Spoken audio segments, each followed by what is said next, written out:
He reigns in beauty on his holy throne. Good evening, brothers and sisters, and welcome to our Tuesday night Bible study, which we are resuming after a little break of just 1 week. We're back. You know, for those of you who are just streaming with us, and let me just welcome you wherever you might be, anywhere in the world that you have come upon this site. We are Agape Christian Fellowship. We are located in Portmore, Jamaica, and we stream our Bible study every Tuesday night, just like we stream our church services on a Sunday. And we are just delighted to know that you are there viewing us. So welcome, wherever you might be. We take a thematic approach to Bible study. So rather than do verse by verse and chapter by chapter approach, we take the thematic approach. We look at different themes which might be current or certainly of interest to our members, and we explore them. And tonight I'm going to look at a follow-up to what we did last time. We looked at relationships the last time and how people ought to conduct themselves within relationships. It was a very animated discussion, and people are asking for a part 2 of that discussion. But we're not going to have a part 2, but we're still going to be looking at relationships. Many themes have been submitted to me, and we're looking at all of those themes, and certainly we'll be taking all of them.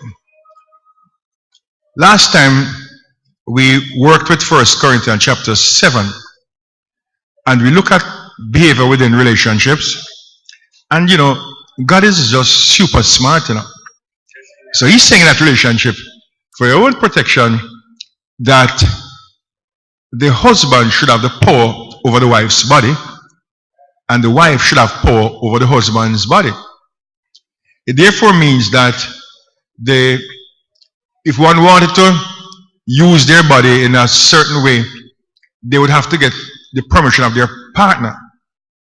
It makes a lot of sense, doesn't it?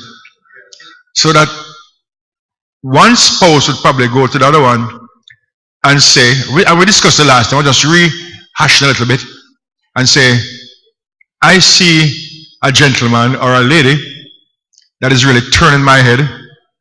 I would like to get them to know them better, so I want your permission to go on a date with them, and so on and so forth and so on. And of course, in most cases, that permission would not be granted, I think. Do you agree with me? Yes.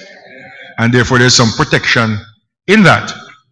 Also, sometimes if I ask Shirley to pray for me, and you know, she might say, pray for yourself. No, and I say, but no, but the Bible says that you have power over my body. So you can tell sickness that you're not given it permission to operate in my body. You need to do it. Address it and say, God has given me power, and I have not given you any permission to operate it. So get out in Jesus' name. You know, so we look at all of that. We live in a day and age when they have what they call open relationships. Where even though people, and when I say relationships, I'm not just talking about a marriage as we understand marriage. I'm talking about what might be called marriage at any level, in any kind of, by any definition. Because there are some marriages that have not yet reached Spanish Town Registrar's Department. You know, people are living together for 10, 15, 20 years. They have a family. They are committed to each other and to their families. And we have to accept that they are married.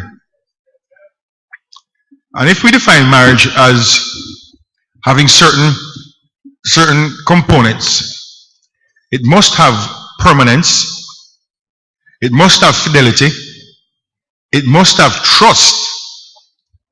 These are elements that if they are not there, you don't have a marriage. They are more than, but I'm going to give it through them.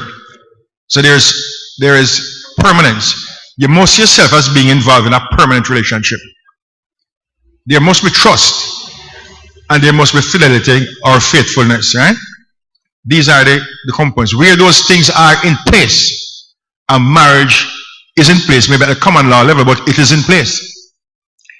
And you know, the church has always had some difficulties in dealing with some people in these situations, where one of the partners in that relationship starts to come to church, get saved, give them heart to Jesus, and then the pastor is telling them that they have to get out of the relationship. That they have to leave the bedroom and they can't continue. And many times that family is broken up and it creates a bunch of problems that comes back to haunt the society, Let me say more clear what I mean. A man and a woman are living together in a common law relationship, but committed. And then a pastor or a leader of church says that it can't continue. And he separates them. The man is so angry, usually it's the one who gets saved first. The man is so angry with her in the church, and he's gone. And when he goes, he stops supporting his family. And the children are made to suffer. Don't expect them to come to church and love God. Because now they are blaming the God of the church and the pastor for breaking up their family. So we need to be careful. I remember many years ago down in Britain, where we were at that time, not this church, but another church that we were involved with. And this young lady got saved and started to come to church. And I used to do the deliverance and the Bible study before church starts in the morning. And she'd come down very early. And she started to, not pay attention to her household chores. Stop doing the man's breakfast, stop doing anything, coming to church. And she was talking about it too. And I had to say to her one day, this can't be right, You don't work, the man works, he's providing for his family, and you can't treat him like that. You can't treat him like that. And I told her a story about a pastor who had to deal with that kind of situation, where this woman would come on to the Bible study on a Thursday night, and when they ask her, "Oh, you come so early?" she say, "Me now make no man stop me if I'm coming to church, He said, "What about him dinner? He can't do that himself." And the pastor heard him. And he went to her and said, "Let me tell you something. Pack your things and leave. And don't come back to this church until you're more respectful of your husband. Don't come back." And he was serious. And a few weeks passed, and the man came to church. For 10 years, the pastor had been inviting that man to church, and the man would not come here to church. And after that incident, the man came to church. And up to now, he still come to church. We have to be very careful. You can't do that. I said to him, do the man's breakfast first, and then say, "Sweetheart, or whatever, you are okay? Can I go to church now?" And he says, "Yes." When she started to do that, you know what the man would say? When she was doing the breakfast and late for church, he would say, "You go on, I'll look after something." So we have to be careful. Remember, it's God first, then our family next, and then church, So, but I get the order wrong. God first, family next, and then the big church. Because the family is the little church. And when that little church don't work, the big church don't work either. You see what I'm saying? So we have to make sure the little church is working before the big church works. So we looked at all of these things. And our thing is to try to give instructions to our members. So we can have happier and more stable families. So tonight, as we continue looking at relationships, and as I said, I am not going to particularize and just look at those who have a piece of paper that me and pastor go through, get them to sign up and go and Spanish Town go report the wedding. I remember again, a lady started to come to this church, and she was living with a Rasta man up in Gregory Park here for how many years, but she started to come to church. And I don't tell people to leave anybody, and I'm not called to do that. So she came to me and brought the argument to me, and we discussed it, and she knew what my views were and so on. I'd prefer if she was married, but I'm not telling her to match for a relationship. And she brought the dread in the office. and we spoke, we discussed the whole thing, and he heard what my views were. And then he said to me, Pastor, I don't believe in marriage, you know. Like you people, no marriage, because it's a pope business, that. I mean, it's not a pope business, but I tell you what, you see this lady here is the best woman in the world. We've been living together for years and we have children. And she comes to church now, and she honestly believes that she can't serve her God unless I marry her. And because she's so good to me, I'm going to marry her for that reason only. And I married them in that office.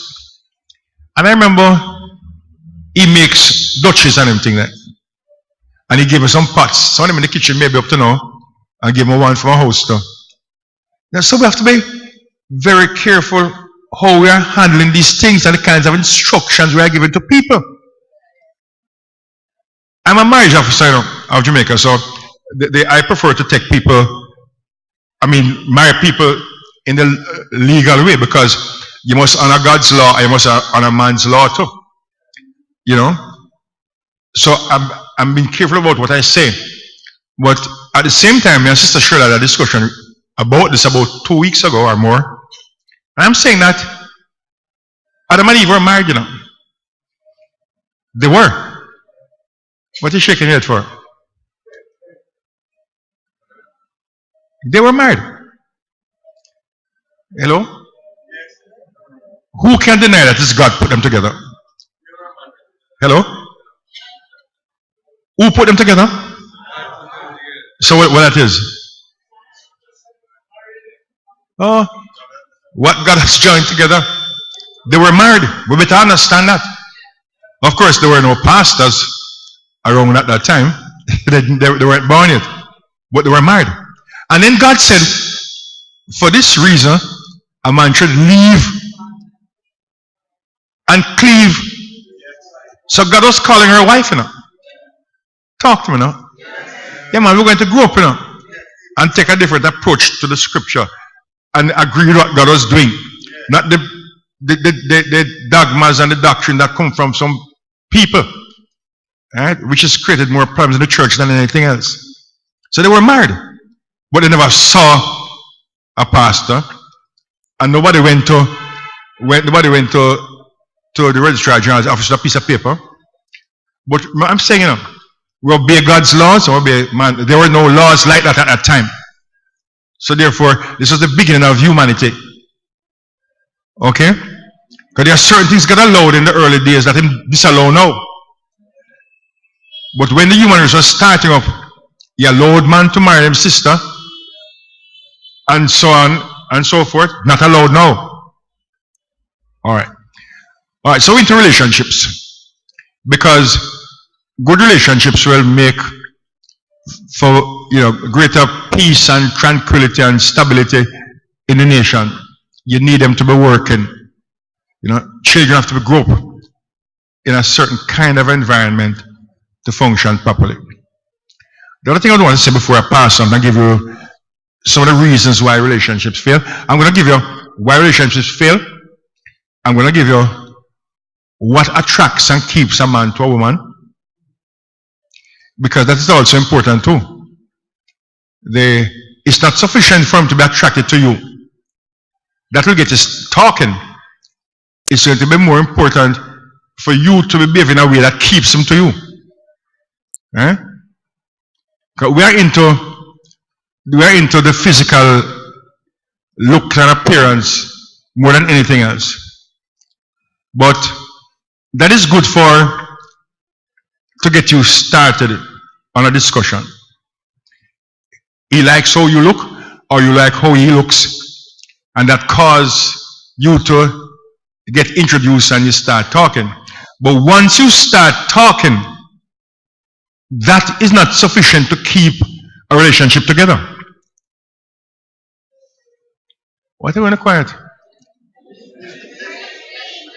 You have to move to the next level now. Right? So you move from being purely physical, which is what the attraction is about, and then it becomes more spiritual as something else kicks in there. Right?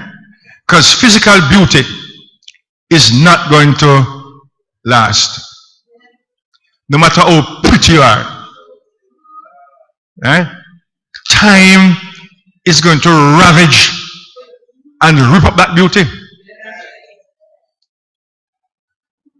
So you can bank on something like that, which is not going to last. If that is what you were into, then when the beauty changes, I done that done. As we have seen in many cases. Right? So if you don't have the spiritual thing, that connection not being made, it ain't gonna last. I'm still recapping now because I want us to get us back to where we were so we can go on. So you can't make long-term decisions on the physical or something which is only short-term. You can't do that. Like you can't go to the bank and borrow big money for a project which is short-term. That is foolish. Or you can pay it back. Or you plan to pay back that money. You're borrowing money for 10 years and you're into a 6-month project. Not going to work, and the bank shouldn't lend you any money either for that. So therefore you can't be in a long-term thing investment for something which is going to last a short time. You know? Alright, so we look at all these things. So tonight now we look at some of the reasons, and I don't know if I can complete all of them tonight, but we look at them why relationships fail. And there are many good reasons why they fail that we overlook, we ignore, we don't pay too much attention to them, but they are causing a lot of hurt and a lot of pain, in it. There are not many examples of two people who fell in love, deeply in love, and start a relationship. And well, the statistics show that most of those don't last long anyway. They don't for whatever reason. And we might need to look at that ourselves. Look at it further. We look at one of the reasons, because it's based purely on the physical, which is always changing. Let me talk about me, because when I talk about me, I don't get any complaints. So let me talk about me. When I was in my late teens and early 20s, I was flat like a pancake, No stomach. I never had that. Or if you get my pancake, where you get stomach from? I was so flat. So then I ballooned after a while up to 275 pounds. Now let us say, for instance, that my wife only liked me when I was like that. So when I reached 275 pounds, what happened? As I did. So, Can I whisper something to you and not vex it, me? Well, you know this because over the years I've preached it, and man said, know it. In a sense, big is better.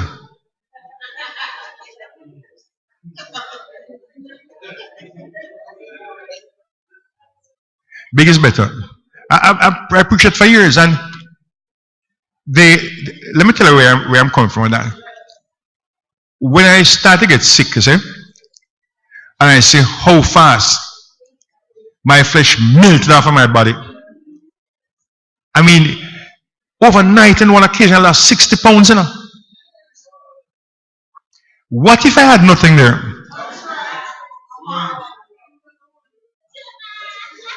No, having said that, let me just set something in a proper perspective. We have different frames that God gave us.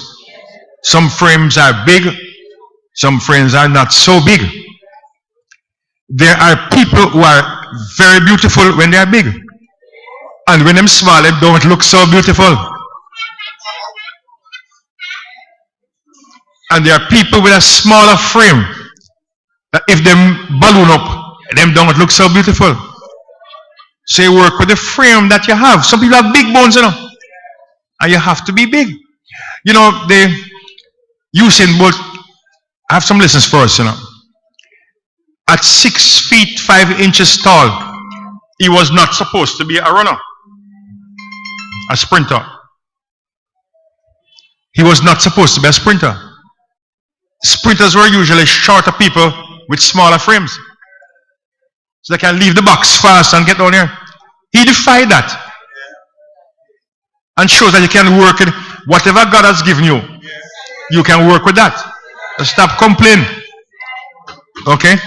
Shelley and Fraser also helped us because she's too short to be a runner. But look at Shelley, the most successful female sprinter ever. The most successful. So work with what God has given us. Stop complaining. What? I'm just want to get everything in context. So whether we want to be big or we want to be not big, it is who we are. Because in the final analysis, you know, that is not determines the kind of person you are. That's not the deciding and determining thing. You know, it is what is coming out of you, what is inside of you. You know, the person that you are. All right. Now, why does love fall apart? And sometimes for the silliest reasons, you know. Not even the good reasons. But it was never on a good foundation, though, I can tell you. Never on a good foundation. Sometimes it's not just a one-dimensional thing. And when that falls, everything gone.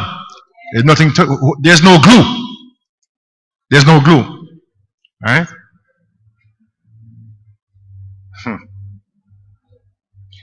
As I said, you'll be hard pressed to find two people who were each other's first love and they loved each other until death. I don't think you can find many of that. Where first love, puppy love, they used to call it. I don't want to call it now. But in very few cases you find people who start out like that, that stay to the end. They grow apart. And there are good reasons. We're going to look at the reasons too why they grow apart. Alright, let me go quickly. I want to get through.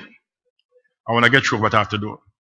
Now, the first reason I want to give you is if you rely too much on your partner for your happiness. That is something which is going to create and wreak havoc in the relationship. Don't rely on your partner for your own happiness. It's not going to work. It usually operates among people who have low self-esteem and have very few good things going on in their own life. So, you know, we live vicariously through somebody else. That's why I love movies and Hollywood stories, you know. So the actors in the movie or in the stories, you know, we become them. You know, we live our lives through them. Don't rely on somebody for your happiness, right? Because you'll be putting too much pressure on your partner when you do that. Too much pressure, more pressure than they can carry comfortable. It gives the partner too much of a huge role in your own life. And it's a matter of time before that partner begins to abuse that position. They so recognize that you are dependent on them and they're going to take advantage of it after a while. And it's going to affect you negatively also. You start to feel like without the partner, you become miserable. You can't envisage your life without that partner. You know, there's a song that was popular as a little boy named "What Am I Living For If Not For You?" What am I living for if not for you? And one day I'm walking past Madden's funeral home and saying, "What am I living for?" And Madden went outside right and say, "Yeah, to mash up my business."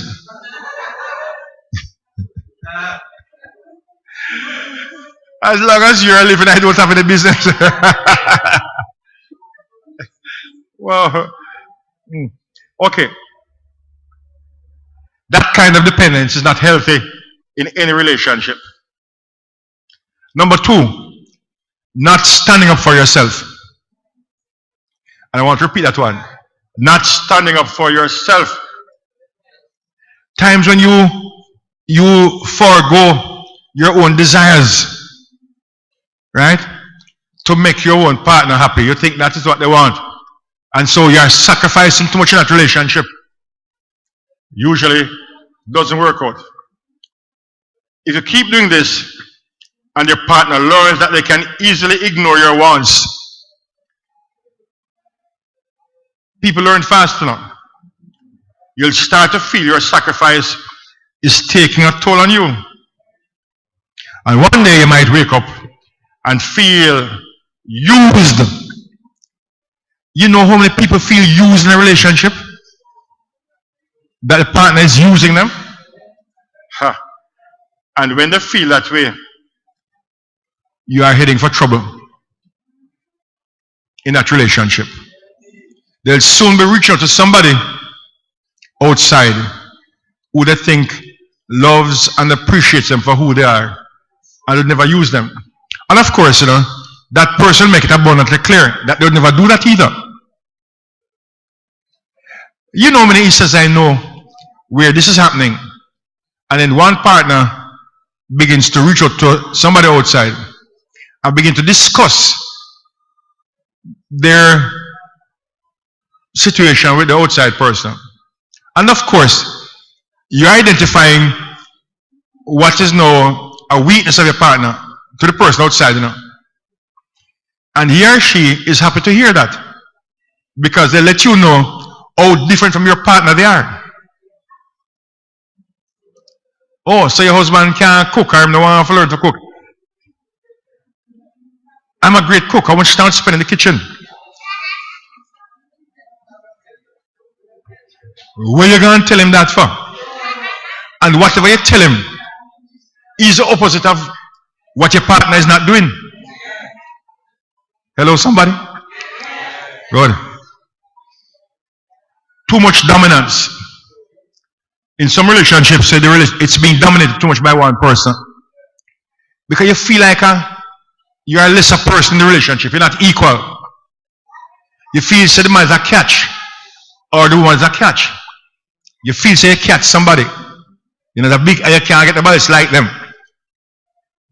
And you make that known how blessed and how lucky you are to have that person in the relationship. That's a mistake you must never make. If you can't be an equal in a relationship, don't go into it. You have to be equal. That's why God took Eve from Adam's side. Not from his head where she can rule him, or from his foot where he can step upon her, but from his side where they stand side by side together as co-equals in a relationship. Right? So nobody start to make the man feel like, boy, without him, you are nothing. And I've heard men telling women that too, by the way. Watch your mouth, because without me, yeah, I've heard that. Heard with my ears. Meant, There's no, well, there you go. There's no me without you. These songs, these stupid songs, man. And by the way, I still love it,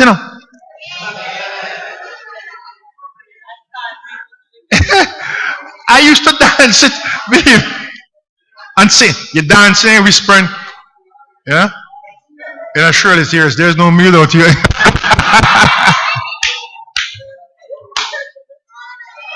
But did you used to sing back to me?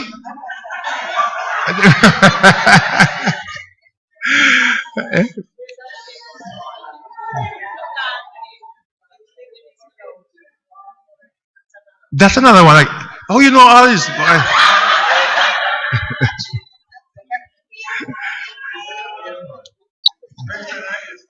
Yeah. But those were popular songs. Looking back, what we call love songs back then, they were all negative, and giving you bad instructions. But we like them. And we sing them. And we get these things in our spirit. And then we act them out. You know? But relationships can't be dominated. And sometimes there's too much dominance. We yield too much ground to our partner. More ground than we should give to them. You know, so we have to be very careful. You must be an equal in the relationship. If you're not an equal, you don't deserve to be, you're not supposed to be in it. Right? So remember that. Alright? It also, this kind of thing will make your partner miserable as well, you know. He doesn't really want to have that kind of role for the most part, even though he might enjoy it, but it begins to make them miserable. It can also cause sneaking around and lying to take place when that is happening. It will push them to find another shoulder that they can lean on. There's too much jealousy going on in the relationship. And this one can be bad. I know of cases where the jealousy is so insane and extreme that sometimes when one comes home and falls asleep, a partner is sniffing around. I mean, literally sniffing them on the clothes and so on. No, this is serious business, you know. They sniff and looking for all kind of smell that can associate with infidelity. Huh? Which one? Yes. No, the fourth one. There's too much jealousy going on. Huh? Fourth. Alright, I'll just run through them again at the end of it. Alright, that's just the fourth one. So when this happens, your partner can be faithful to you now, but them can't talk to nobody else. Because every person you talk to of the opposite sex, right, becomes a problem when there's this kind of jealousy. You know, and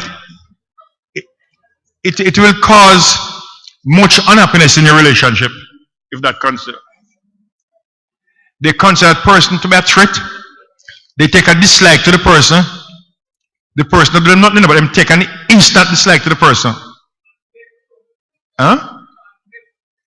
It can cause death to sometimes innocently, where nobody is guilty of anything.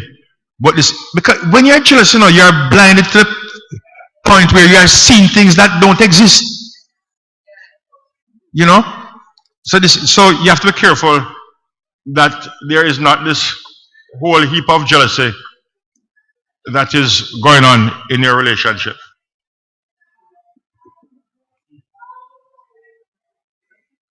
Now, if your partner is a jealous one, because you're not jealous, you know, nobody here, but your partner might be.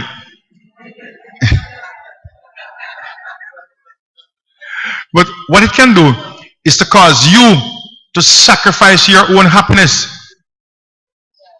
You're sacrificing your own happiness just to keep your partner happy. And can I tell you, it's not going to make him happy. It's not going to make her happy.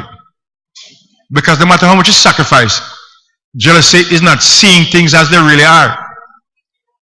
It sees things in a different way from it really is. And I'm going to look at next week as well, little ways to stop being so jealous.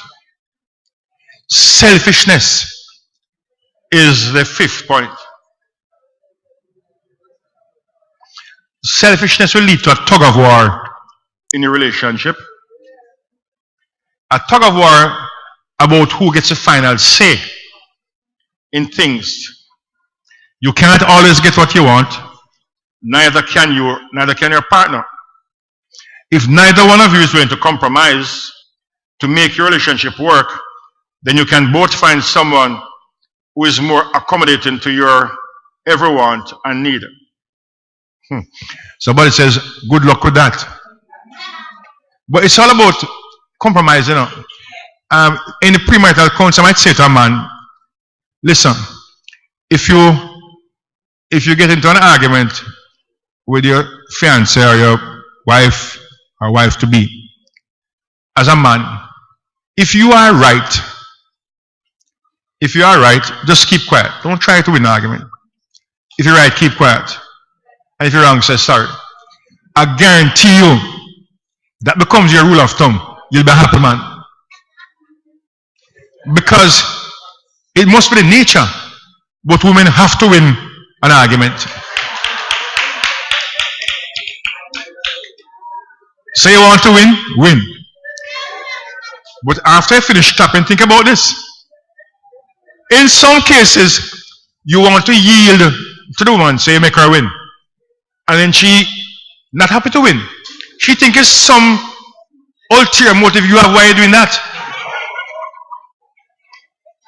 How come you just stop talking?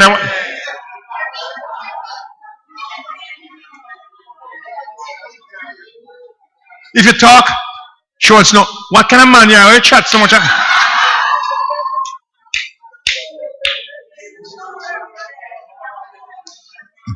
And you don't talk, you still get it.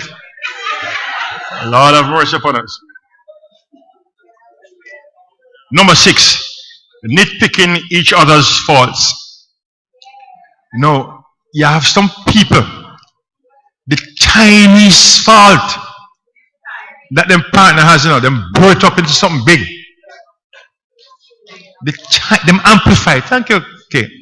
Them amplify it. It becomes a big thing. Little thing, And every time you have some disagreement, them reach that thing, and bring it back on the front burner. You can't operate like that. When you do that, your partner feels like they are constantly under your scrutiny. You scrutinize everything them do. Them walk behind you and check everything you do. Anybody home? Yes. Anybody? I'm serious, There are some partners that behave like that. You never do anything right yet. John Hagee likes to tell a story that this wife, she always browbeating and beating down her husband. Everything him do is always wrong. And she tell him, have no sense and no judgment.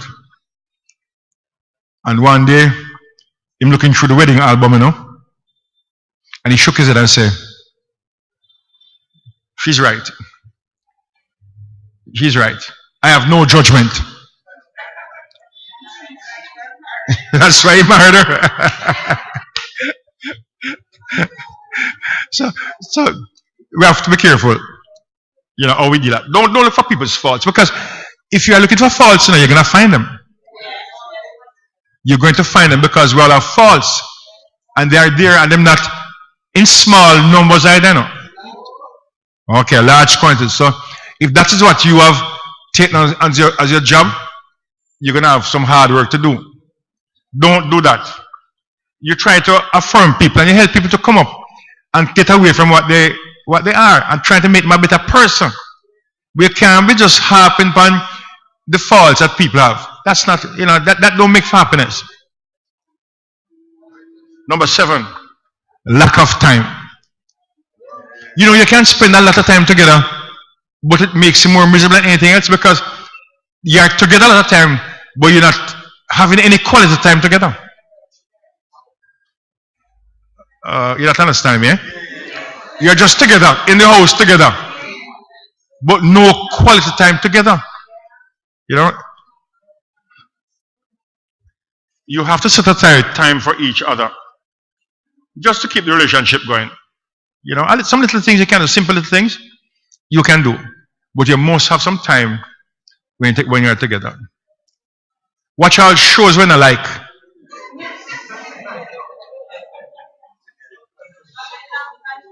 I don't like Lifetime movies,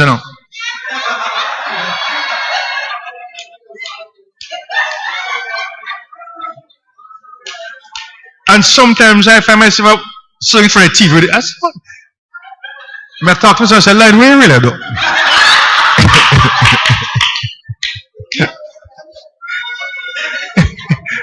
That's I would never go to the channel and jump on a lifetime thing. You know? But we sit on the bed, just like this, with my hands like this, in front of the TV, and I look at it. But I can tell you, it's only one man to do now. That's what. Eh? One. So you spare some time and show interest in what your partner likes. You don't like it, you know. But you do that. Lack of effort. Number 8. You're writing down. Number 8 is lack of effort. Right? Lack of effort. Effort.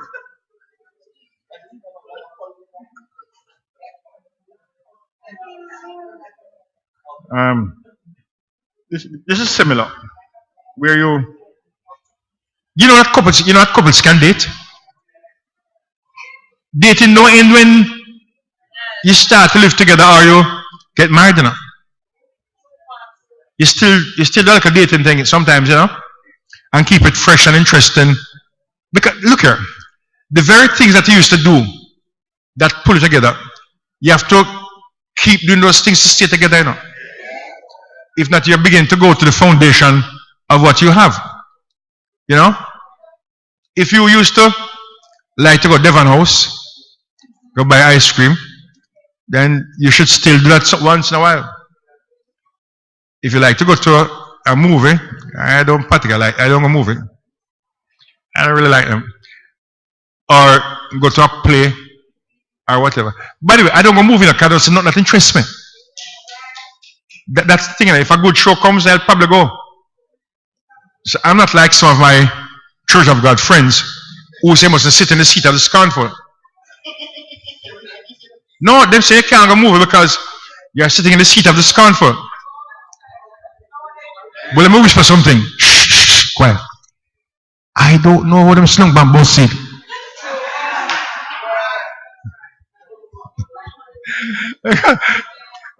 Some scornful people sit on in both seats, You know what I mean? And by the way, my beloved brethren, I'm Church of God, Why is a TV in your house? Set no wicked thing before your eyes.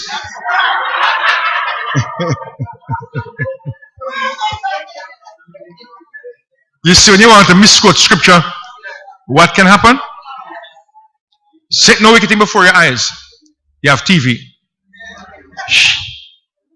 Some of them put them trapped on TV, So is who going to watch it? If we are to take your advice seriously and set no wicked thing before our eyes, who's supposed to be looking at it? Church program. Anybody home? Wow. I'm going too fast now. Physical distance is number 9. Physical distance. No, this one is like a two-edged sword that works both ways, There's argument in favor of a long-distance relationship in this, Sometimes Peter can tell you his wife is away. Absence makes the heart grow fonder. Yes, sir? They will agree me too fast now because I'm coming on the other side now. Because out of sight can be out of mind too,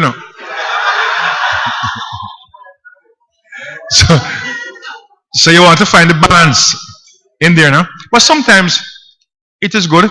Sometimes a little time away from each other allows you to look objectively at what you have and appreciate it, and maybe even miss your partner, So there's something in it, but it should not be a prolonged thing, nor should it be a regular thing. You can't be absent too often. Because if you don't, me ask Adam. He was absent from Eve too often. And then who he called Joe now used to be called Satan back then.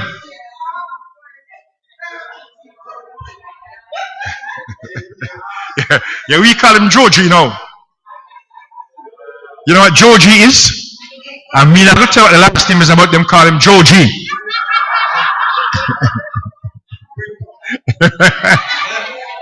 you call him Gringo? He's a Gringo because he's a stranger, a foreigner. Right? But back then in Adam's day, they call him Satan. So all you have to do is leave your partner alone, and Joe arrives some out of nowhere. Joe come like ants, you know. You know, see no ants in it, and a piece of food drop. Hello? A piece of food drop. The place full of ants. Where did them come from? Alright, it is like that. So, time away. Each person needs a little own time. You know? A little own time. A little time by yourself. You know? Everybody needs that little time together. But, like I say, it should not be for any prolonged period of time, nor too often. You know what I mean? Right, Peter?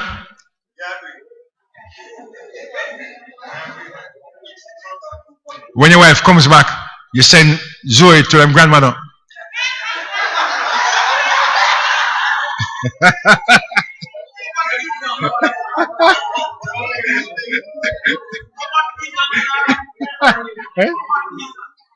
What reason?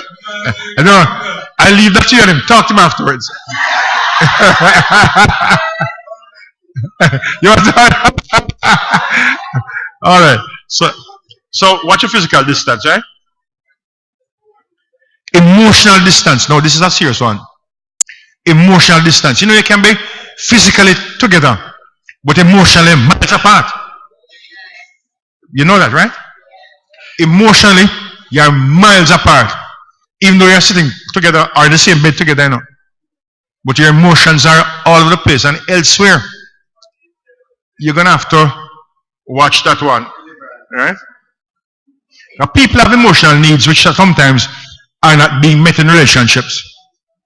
And that is where we have to be careful that those needs are met, because those are the kinds of needs that will drive you or drive a wedge in your relationship, you know, when those needs are not met. Alright? So try to make sure that you are never 100% never on the same page. Try to be on the same page as much as you can. Alright. Each partner should try to be as much as possible emotionally available. We have to support each other, you know. We have to be supportive of each other. But of course, it means spending time observing each other, you know, see where the needs are, and try as much as possible to meet those needs. You can't be standoffish or aloof when your partner has needs. And we are Christians, so sometimes you can pray about it, because you know you're not going to do it. So why do we say it? And pray about what? Somebody has an emotional need. Why are you praying for? When it is you that they need to help them to meet that need. You know? But it's not an area we spend much time looking at there, you know. You know, we don't get into it. Hallelujah. That can cause friction and resentment. Little lies, number 11. Little lies that can build up. So you started with white lies. And that is common.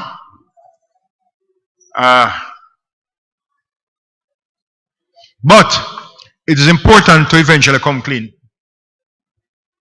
Sometimes we think we are protecting our partner by telling the white lies, you know. You're afraid to tell them the truth because you feel they might be hurt.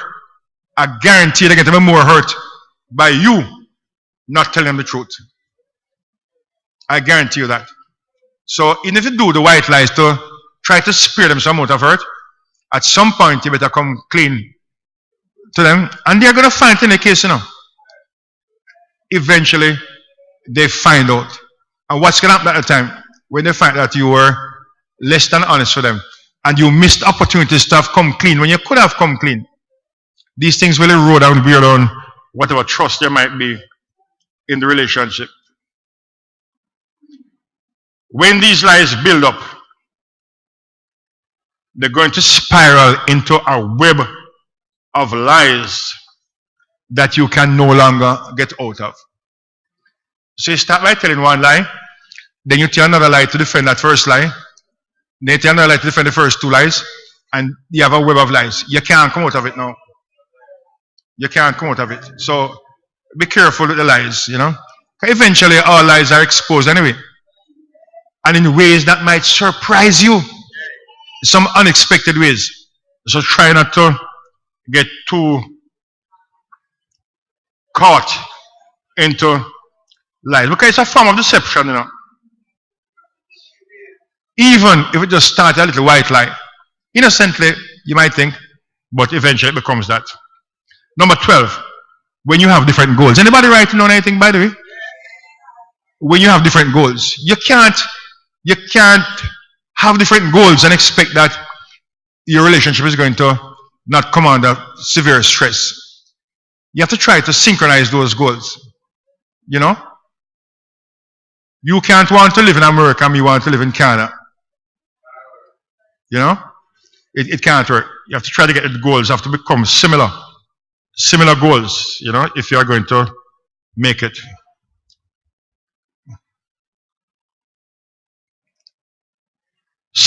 Different goals might be a formula for failure. Let's look at it this way. One of you may want to focus on your career, while the other one wants to start a family soon. Let's take our athletes. Shelley gave birth today and we're happy for her. Bless you, Shelley. And Zion. Right? Zion? Zion, Z-Y-O-N. Still pronounced Zion. She gave birth to a boy. But Shelley delayed starting her family, and she had her career running, was on top of the world for a long time, and now she's started a family. She has that both. So the husband had to wait for her, you know, and they seem to have worked out very beautifully. So, but you can't have goals where you want to focus on your career and the person wants to start a family. You know, one has to yield. So if your career is important to your partner, support them, you know, for a time and then delay the family. But it can be something which is never going to happen. It causes conflict of interest, and these are big decisions in your life. And if it is left without compromise, it may cause a rift between both of you. Number 13, emotional baggage. It goes out saying that baggage will always affect your relationship. Unless you learn to deal with it in a healthy way, it will manifest itself in your relationship from time to time. In addition to this, the fact that your partner can't help you deal with your baggage can lead them to see their own inadequacy and may then affect how they act towards you. All of us bring baggage in relationships, you know. No, sir? All of us. Sometimes it carries over from a previous relationship and we bring it in there. It was never dealt with. This is why the love and the rebound thing is not good enough. You should, because some relationships don't end. You are in a relationship and you're the person separate physically. But everything is in place same way. And you start a new relationship on top of what you had there that didn't work. You know? You should try to deal with that before you enter into a new relationship. If not, you're going to have problems in the new relationship. Last one. Lack of positive support from family or friends. No, you're not married to a family, or you're not in a relationship with a family. But there's no way you can avoid family and friends with the person you're relating to. Because when things go wrong in a relationship, guess where them run to? And friends. That's the first place I'm gone. Man and woman having problems, woman gone to her mother, man gone to mother. Or they have some friends who are willing to give some counsel, not necessarily godly counsel. So you have to be careful. You can't be so against family and friends, that you want to shut them out of your partner's life. It's not going to work. I'm going to say this. I think Shirley minds, but she knew how close I was to my mother, right? And I knew how close she was to her mother. So we have to agree. Those areas are out of bounds, I'm not going there, and I'm not allowing you to come here either. You understand what I'm saying? You have certain things you don't go, right? You can't be cursed them out and think you live happy with me. Hello? If you want to curse my mother, man, not going to make it, And I know if I curse your mother, we're not going to make it. Or your friends. I can't be so critical of. They are your friends, I can't be so critical of. I may not like them, but I'm civil when I'm dealing with them, Even though I may not approve of them, I don't like them too much. But after all, I don't have the right to choose your friends. And I want you to know that you don't have the right to choose my friends either. That yes, sound like a bit weak, but we don't have that right. Our partner has the right to choose who their friends are. And unless I can come up with compelling reasons why that should end, it's best to leave it alone. If I can point out reasons to you why I think continuing that friendship might be harmful to a relationship, if I can't do it, I better leave it alone. And I expect you to leave mine alone too, unless you can point out the reason why I should terminate that friendship. Does that sound reasonable? Amen. So, as we say, you're not in a relationship with your partners, friends, and family, but they are responsible to a large extent for who your partner is. Right? Because, in a sense, your partner is shaped by these people, They are helping to mold them. Hallelujah. I think I'm going to lock it up there because I want to give you some time I've given you 14 reasons, and I want to give some time to put some questions or ask me to clarify something I've said. We have placed a microphone conveniently right up front here. So if you have a question or something you want to say, if you want to add to what I've shared, then you can move to the microphone and share it with us. Anybody home? Well.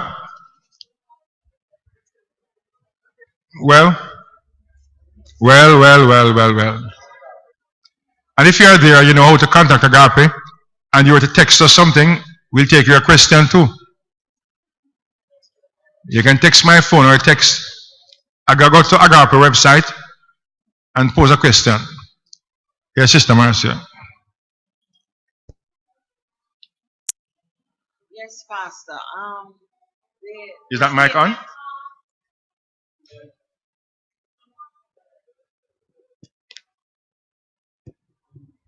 Yes, you made a statement earlier on that the husband has no right to choose the wife friend and vice versa. Right. But I know of a fact wherein a partner, the best friend of that partner is a cheater. So the partner is not comfortable with that relationship and asks him, I think you should drop that friend. So how would we deal with that? Well, I didn't say it though, Sister Marcia. I said unless you can come up with reasons, why that friendship should end, you have to leave it alone. No, if you not pass that person is a cheater, and you have evidence, not just a suspicion, but you have good reasons, then you can say to your partner, hey, I think this company ought to be in, because after all, birds of a feather still flock together. And there's something just called transference of spirit. And we influence each other's behavior, Two can't walk together unless they agree. So if they're walking together and they're close, then it could be that partner, might also be thinking of the joys of cheating. If you want to call it that. Thank you, Sister Marcia. Anybody else before I? Sister Claudia. Yeah. Good night, everybody. Go up to the microphone. I promise you won't bite you tonight. Pastor, what about the last one? What you said, friends and family is a part of your relationship. What if they doesn't like your husband to be? Should you prolong both the friends and family don't like your husband? Should you prolong to marry the husband to be? Thank you, Sister Claudia. Good question. What if your family, what if the relatives of your partner to be and his friends or her friends don't like your partner to be? It's a good question, and it's not, I don't think there's any pat answer to it, but I would require them to give me all the reasons why they discourage the relationship. It can't be just you just don't like the person, my spirit will take the person. I want more than that. What is the reason why I should not continue the relationship, especially if the person has been treating you well and you see good qualities in the person? You can't just end the relationship because them don't like him. There must be reasons, very good reasons too, why that should be the case. So I don't want to hear what those reasons are. Why should I end it? I know in some cases, especially where the mothers are concerned, they might, and the fathers, and they'll say, if you continue this relationship, you don't have a mother or a father. I know of instances where when wedding is announced, the parents put on black clothes.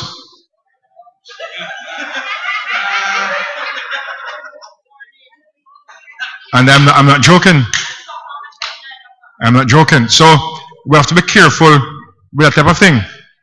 Now, if you insist on going ahead with the marriage, despite all the protests that come from them, you have to understand that to a large extent you are on your own, And I know they won't abandon you if it turns to be a bad decision, but you are going to be reminded, I told you so. Here's a good example, the best thing I can think of, although I know many. The King of England was George V. Right? He fell in love with a married woman named Mrs. Wallace Warfield Simpson. He loved that woman. She had divorced the one. At that time, royalty wasn't allowed to marry the four seas. So he said to him, you can't marry her because she's a divorcee. He says he's in love with that woman. They say you can't marry her. You know what I'm saying? He said, take your crown and take your throne and go jump in the lake. And he resigned as King of England. Let me tell you what, just to make you understand what he was giving up for love. At that time, England ruled the world. We used to sing, rule Britannia, Britannia rule the waves. They say the sun never sets on the British Empire. Because at all times in the 24 hours, the sun is shining over territory that England controls. And he's saying, take that. He wanted that woman. So he stepped down and gave the throne to his brother, George. He was Edward. To his brother, George the 6th or 5th. George the 6th. He became king and then he died. And Elizabeth got the throne. That's how she got it, It was Edward's descendants, children that should have succeeded him. But he gave up the throne for love. And thankfully, the woman remained faithful to him until they both, departed. So he turned his back on the throne of England for the sake of love. Some people do that work, some do that don't work. But I don't think people should be put in that position, because ultimately it is your life. You have to live with your choice. And even though we don't agree with it, even though we don't agree with it, we still can be supportive. I mean, his daughters have, no? I surely have, but sometimes, before they all got married and so on, them talk to people I don't necessarily like, And I might say to them, I don't think I have too much in favor of this one or that one there. But I can't impose my thing on them. I don't have that right to do that. Because we're not going to live with them. You're going to live with them, so you must know. But I want you to consider what I'm telling you. But I've never gone so far as to want to interfere. I don't have that right to do that. And I don't think any parents has that right, or friends have that right. Thank you, Claudia. Good question. No man, pass the microphone. help her with this microphone, somebody. For Lloyd. This is Lovita,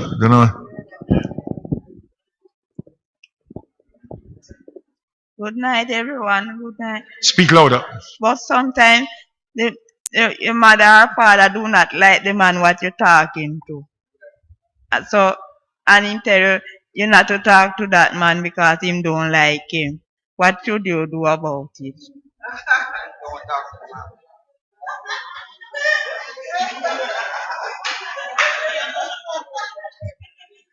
Good question, Lovita. But as I'm saying, he can say, I have a gut feeling that this man is not the right person for you.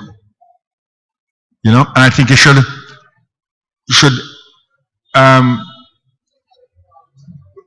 push the wedding back, postpone it, take a longer look at him, and also give him a chance to look at him longer. We can say that. But then if the child says, well, I really want to go ahead, I'm in love with him and him treat me good and whatever, you have no right to stand in the way. You don't have that right. Let them go ahead and marry. And I would even attend the wedding, even though I don't agree with it. But we have to be supportive of our children or our friends or our loved ones. I've been best man at a wedding where I never necessarily liked the woman my friend getting married to now. But my friend, and I go ahead with it, it turned out that I was right about how I felt about the person.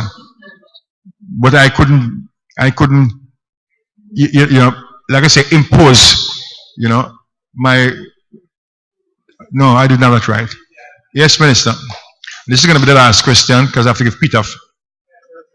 Well. Good night, Pastor. Minister Angel Henry. Okay, I really don't have a question, but I have something to share.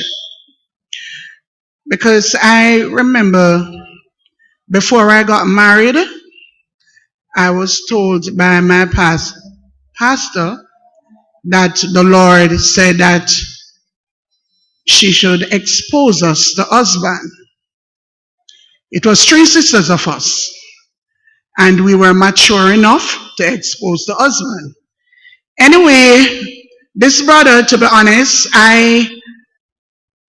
he was not from the present church that I was worshiping, but he was from the headquarters church. So I went there to minister on the choir, because generally when we have convocation, yes, we minister on the choir.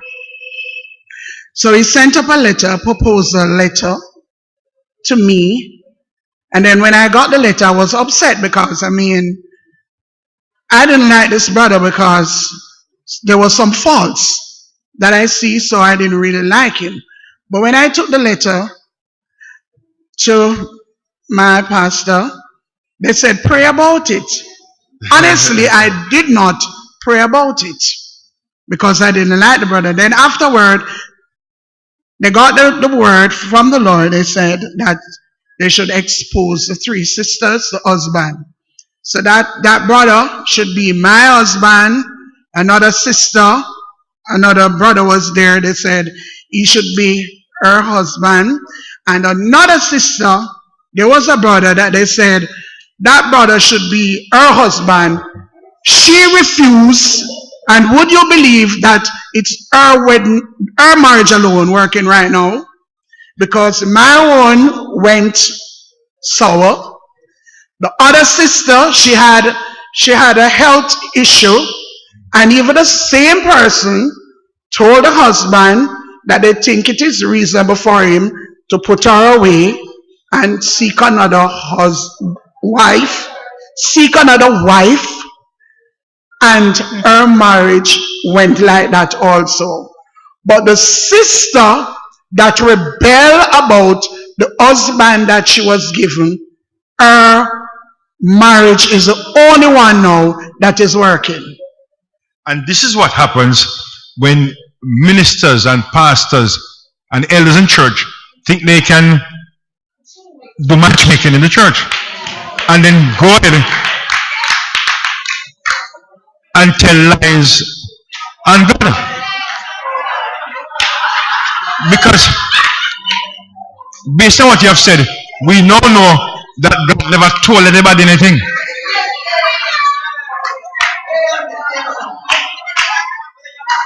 And part of their punishment should be, they should be required to go live with the man.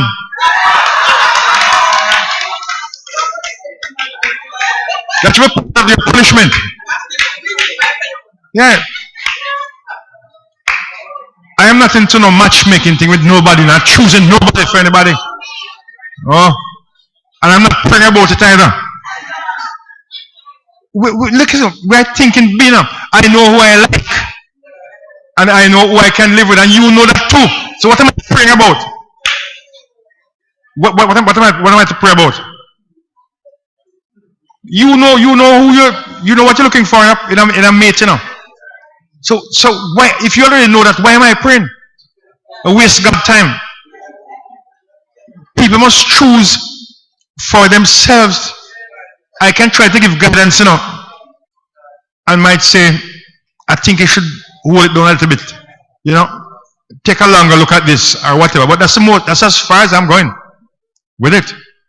Unless, well, in this case, everybody was Christian. Everybody was Christian. If she had said that, based on the fact that you're all Christians, and I believe that any 2 Christians can get married now. I firmly believe that. Any 2 Christians, if you both are submit to the word of God, you can marry and it will work. I know Pastor Gertrude and me over the years, we have never agreed on that. But what I'm saying is this.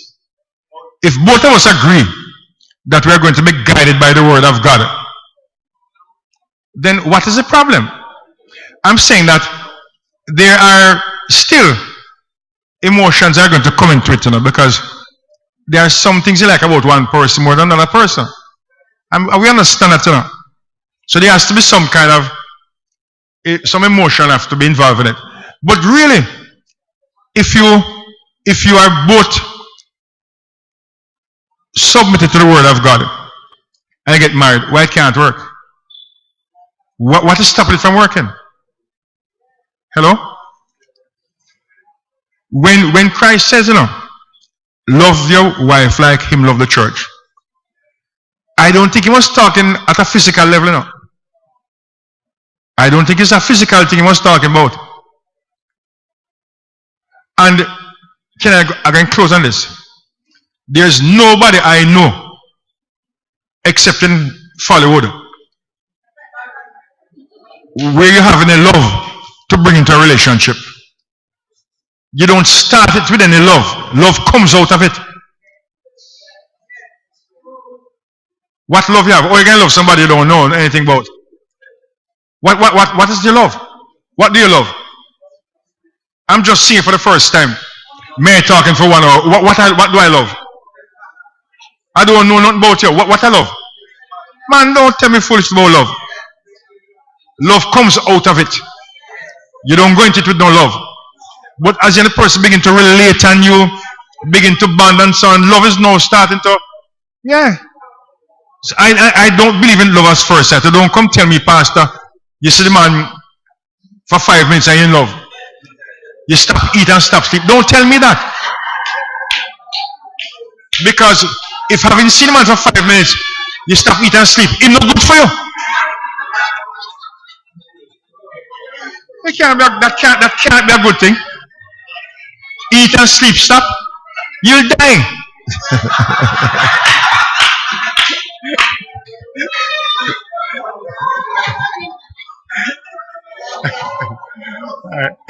All right, Virgin, we have come to the end of our study. We overran today. And we hope you were blessed. And we hope our friends who streamed us were also blessed. But we are complete out of time, although we have much more to say on this topic. But until next week, Tuesday, when we come back to you with our live stream again, God bless, keep, protect, provide for you. Look out for each other. In Jesus' name.